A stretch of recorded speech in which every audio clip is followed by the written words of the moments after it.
46 GO బాధితునేనా? మాకు ఇచ్చిన హామీ 46 జీవో ఇంకా రద్దు చేయనే లేదు. వీళ్ళు వేసింది జస్ట్ 5,000 పోస్టులు, 34,000 పోస్టులు ఏడంకెళ్ళేసిరన్నా వీళ్ళు.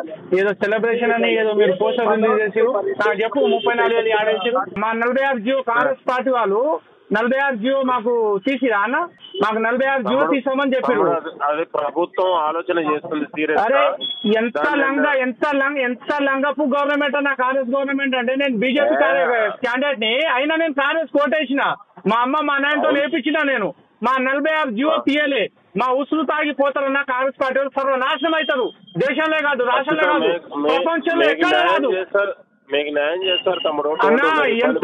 అందరు మోసం చేసి మాకు బలమూరు వెంకట సీఎం తో సహా అందరు మోసం చేసి మాకు 46 జీవో బాధితులు.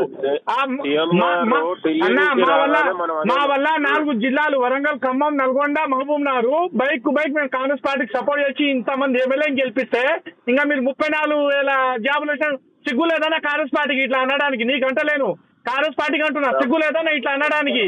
మళ్ళీ సెలబ్రేషన్ అంట. మా బాధలు ఎవరు అర్థం చేసుకుంటారన్నా? చచ్చిపోవాలన్నా మేము 46 జీవో బాధితులం. జస్ట్ కాంగ్రెస్ గవర్నమెంట్ వచ్చింది జస్ట్ 5,000 డిఎస్సీ పోస్టులు అన్నా. అందులో కూడా స్కూల్ అసిస్టెంట్ పోస్టులు లేవనా? అవన్నీ వదిలిపెట్టానా? మా 46 జీవో తీసేస్తే మాకు జాబులు వస్తాయన్నా? నాకు 124 మార్కులనా? మేము రోజు పోయి కలుస్తున్నామన్నా. మాకు పట్టించుకునే తోడే లేడనా? ఇంత మోసం చేస్తామన్నా కాంగ్రెస్ పార్టీ. వీడేమో మాకు చెప్పి మరి గొంతు కోస్తుంది. మాకు ఇంత ఘోరం ఉంటుందా అన్న కాంగ్రెస్ పార్టీ? ఇంత గోస చేస్తాం 10 నెలల నుంచి. ఎంత కష్టపడుతున్నాం. నిన్న సచివాలయం 2,000 మంది పోయినామన్నా. అయినా మాకు పట్టించుకునే నాదులే. ఇట్లా కోట్ల మేము కేసు గెలుస్తాం అయినా కానీ కోర్టులో కూడా గెలవనిస్తలేదన్నా. నిన్న సోమవారంతో ఫైనల్ జడ్జిమెంట్ అవుతుంటే నిన్న అడ్వకేట్ జనరల్ సుదర్శన్ రెడ్డి అడ్డు తొలగి మళ్ళీ సోమవారం వాయిదా ఇస్తుండు. వాళ్ళు రేపు ఎల్లుండో ట్రైనింగ్ పంపిస్తున్నారు బెటాలియన్ వాళ్ళకు. మరి ఏం చేయాలన్నా? మేము చచ్చిపోవాలా అన్న? కాంగ్రెస్ పార్టీ ఏమో ఇగో మీకేమో రియలిజం తెలియదు. మీరేమో 34,000 సెలబ్రేషన్ అన్న. 46 జీవోలు లేకపోతే కాంగ్రెస్ గవర్నమెంట్ అధికారంలోకి రాకుండా పోతుంటేనా? మా బాధలు అర్థం చేసుకో ఒకసారి.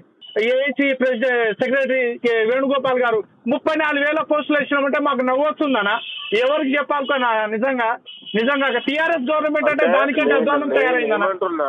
గురుకుల గానీ, పోలీస్ రిక్రూట్మెంట్ గానీ ఇవన్నీ మన గత నోటిఫికేషన్ ఇచ్చినవి ఫిల్ చేసింది కదా అనేది నేను అనేది. అదే అన్న నువ్వు చెప్పింది అదే. నాకు గత గవర్నమెంట్ ఇచ్చిపోయింది కదా అన్న. ఇప్పుడు మాకు సరే ఏదైనా ఉండన్నా కాంగ్రెస్ గవర్నమెంట్ ఇంకా మేము ఎంపీ ఎలక్షన్లు ఇంకా సపోర్ట్ చేస్తాం 46 జీవో తీసేస్తే. కానీ అసలు మాకు సపోర్ట్ చేసే నాయకుడు లేడన్నా.